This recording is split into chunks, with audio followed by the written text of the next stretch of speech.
कथेचं नाव आहे अबोला a journey of love, भाग 27. अक्षय अमूल्या आणि परीला शॉपिंग मॉलमधून सरळ घरी घेऊन आला. घरी येईपर्यंत मात्र त्याच्या बायकोने कहर केला होता. मॅडमची चिडचिड आणि तिच्या नाकावरील राग पाहून अक्षयने तर हात जोडले होते. बाकी परी तर अजूनही घाबरून होती. तिची लाडकी मामी अशी रावडी बेधडक असेल असा तिने कधी विचारच केला नव्हता. हाताची घडी तोंडावर बोट अशी काहीशी छोट्या परीची अवस्था होती. गाडी जेव्हा गेटमधून आत येत घराबाहेर थांबली तसं अमूल्या परीला घेऊन लगेचच गाडीतून खाली उतरली आणि आत निघून गेली. अक्षयने मात्र ड्रायव्हरला आवाज देत त्याला गाडी पार्किंग मध्ये लावायला सांगितली आणि तोही लगेचच गाडीतून उतरून त्या दोघींच्या मागेच निघून गेला. कारण अमूल्याचा राग पाहता आत जाऊन ती कोणासोबत काय बोलेल याची त्याला भीती वाटत होती. अमूल्या आणि परी आत निघून आल्या. त्या आत आल्या तेव्हा वसुंधरा आणि विश्वनाथ हॉलमध्ये बसून होते. परी लगेचच अमूल्याचा हात सोडून धावत त्यांच्याकडे निघून गेली. नानी नानी नानू, परीने वसुंधराताई यांच्याकडे येत त्याला मिठी मारली. जे तिने मॉलमध्ये पाहिलं होतं त्यामुळे ती अजूनही घाबरली होती. परी, काय झालंय बाला, तू घाबरली का आहेस? परीचा घाबरलेला चेहरा पाहून वसुंधरा यांनी विचारलं. काही नाही झालं नानी, आणि मी घाबरले पण नाही, परी खोटं म्हणाली. अमूल्या, काय झालं आहे आणि तुम्ही एवढ्या लवकर कसे आलात? जेवण वगैरे करून आलात ना तुम्ही? वसुंधरा यांनी विचारलं. नाही, अमूल्याने शांतपणे नंदीबैलासारखी नकारार्थी मान हलवली. काही झालं आहे का अमूल्या? तुम्हा दोघींचे चेहरे पाहून मला काहीतरी गडबड वाटते. अक्षयने काही केलं का? एकदा छोट्या परीकडे पाहत तर एकदा अमूल्याकडे पाहत वसुंधरा यांनी विचारलं. त्यावरही अमूल्याने नकारार्थी मान हलवली. अमूल्या, अगं काही झालं नाही तर तुझ्या चेहऱ्यावर राग का दिसून येतोय? आणि परी का एवढी घाबरली आहे? मला खरं खरं सांग, अक्षयने काही केलं नाही ना? तो पुन्हा तुम्हा दोघींना काही बोलला का? विश्वनाथ यांनी विचारलं. डॅड, मी त्या दोघींना कशाला काही बोलू? तिकडे जरा छोटा प्रॉब्लेम झाला होता म्हणून आम्ही घरी आलो, बाकी काहीही झालेलं नाही. अक्षय दारातून आत निघून येत म्हणाला. प्रॉब्लेम? नक्की काय झालंय अक्षय? परी बघ किती घाबरली आहे आणि अमूल्याचा चेहराही काही वेगळंच सांगतोय. या प्रॉब्लेमला तू तर जबाबदार नाहीस ना? विश्वनाथ यांनी अक्षयवर नजर रोखली होती. प्रॉब्लेम जर मी क्रिएट केला असता तर तुमच्या सोन्याने माझे हातपाय तोडून टाकले असते. नशीब समजा मी काही केलं नाही. अक्षय, मग काय झालंय अक्षय? अमूल्या, तुम्ही दोघं आम्हाला सविस्तर काय ते सांगा बघू. वसुंधरा म्हणाल्या. नानी, मी सांगते, मामीने बॅड बॉय सोबत फाईट केलं. मी खूप घाबरले नानी. परी छोटं तोंड करून म्हणाली. अक्षय, अमूल्या, आता आम्हाला खरं खरं सांगा की नक्की काय झालंय? परी जे बोलते ते खरं आहे का? वसुंधरा जरा आवाज वाढवतच म्हणाल्या. मॉम, ते खरं आहे, पण एवढं काही झालेलं नाही. सर्व ऑल ओके आहे. तुम्ही उगाच काळजी करू नका. बरं, आम्ही सर्व फ्रेश होऊन घेतो. तू प्लीज आमच्यासाठी आमच्या रूम मध्ये जेवण पाठवून दे. परी, अमूल्या, चला. अक्षयने वसुंधराकडून परीला घेतलं आणि त्याने अमूल्याला रूम मध्ये चल असा इशारा केला. आई, मी फ्रेश होते आणि एवढं काही झालेलं नाही. तुम्ही उगाच काळजी करू नका, अमूल्या वसुंधरा यांना म्हणाली. अमूल्या, मला पण काय झालंय ते आम्हाला कळायला नको का? तू सांग ना आम्हाला काय झालं आहे? वसुंधरा यांनी पुन्हा विचारलं. आई, किरकोळ होतं ते आणि मी त्याची त्या व्यक्तीला शिक्षाही दिली आहे. तुम्ही नका एवढा विचार करू. बरं, मी येऊ का? खूप थकले मी.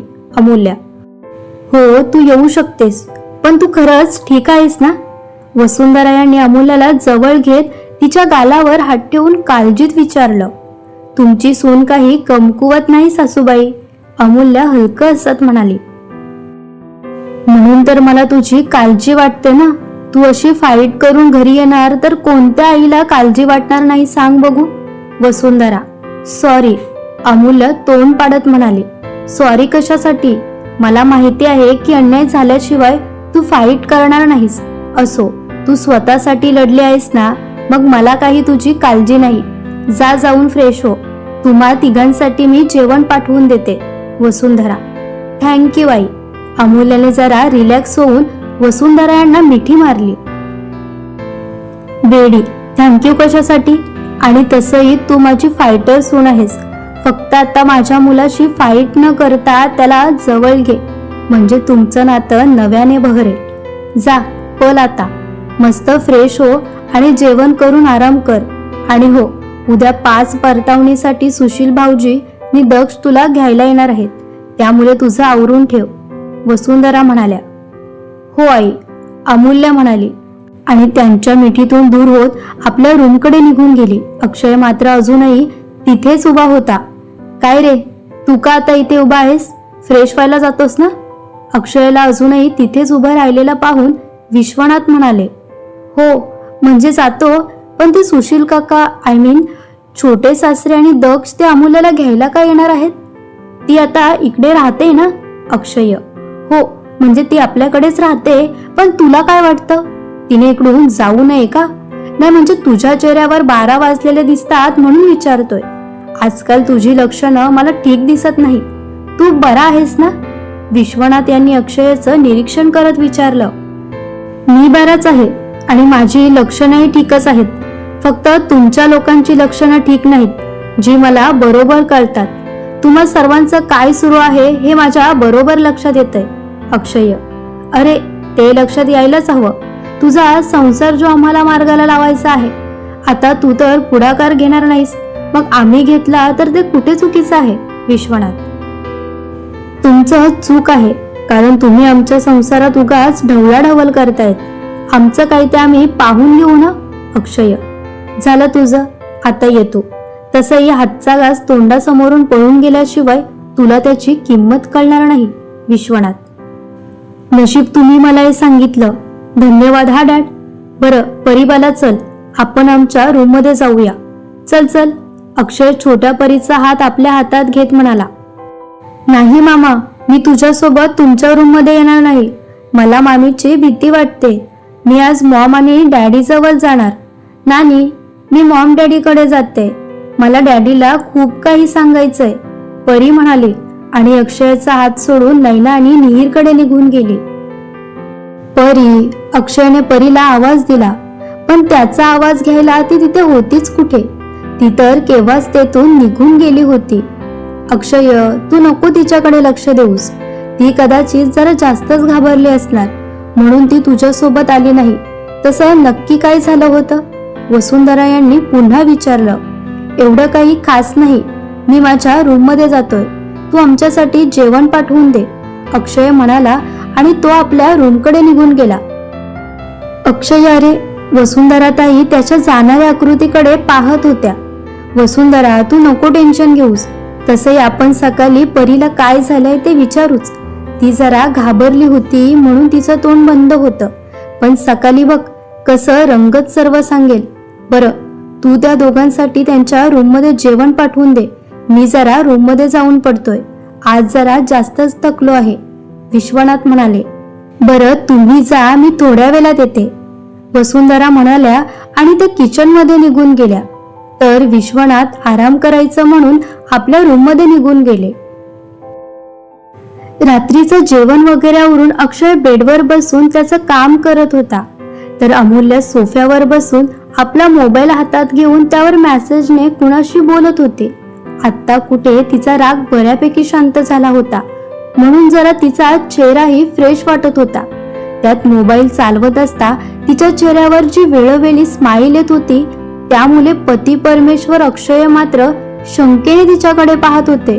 तो तर आपलं काम सोडून तिचंच निरीक्षण करत होता. म्हणजे मला माहिती नव्हतं तू अशी स्वतःसाठी लढू शकतेस. त्या मुलाला कसलं आणलंस तू?